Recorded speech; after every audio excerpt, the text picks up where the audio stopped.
मेरा नाम मानूर है और इस वक्त मेरी उम्र 20 साल है और मेरा ताल्लुक लाहौर की एक खुशहाल लेकिन रिवायती किस्म की फैमिली से है। मैं 4 भाइयों की अकलौती और सबसे छोटी बहन हूँ। अकलौती होने की जहाँ पर बहुत से फायदे होते हैं, वहाँ एक नुकसान ये भी है कि सारे भाई अपनी अकलौती बहन पर कड़ी निगाह रखते हैं और बेचारी पर बचपन से ही बेजा पाबंदियाँ लगा दी जाती है कि ये करो वो न करो। फलाघर जाना है, फलाघर की लड़कियों से बिल्कुल दोस्ती नहीं करनी क्योंकि इनका चाल चलन दुरुस्त नहीं है। कभी कहते हैं कि चलते हुए इधर इधर नहीं देखना और कभी हुक्म होता है कि कहीं आते जाते हुए सर से दुपट्टा उतरने नहीं देना वगैरह वगैरह। लेकिन जैसा आपको मालूम है कि होने वाली बात होकर रहती है।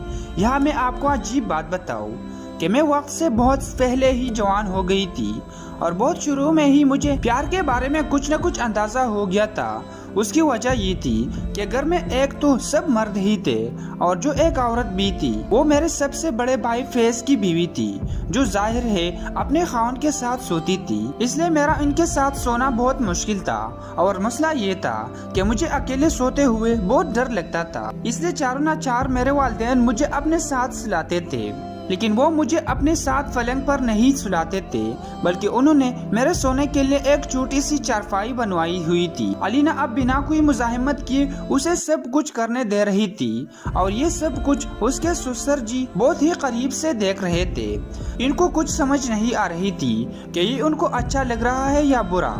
अपनी बहू की इज्जत इनको बुरा लग रहा था, मगर पता नहीं क्यों ये सब देखते हुए इनको बिल्कुल भी यकीन नहीं आ रहा था कि इनकी बहू इतनी गर्म हो सकती है।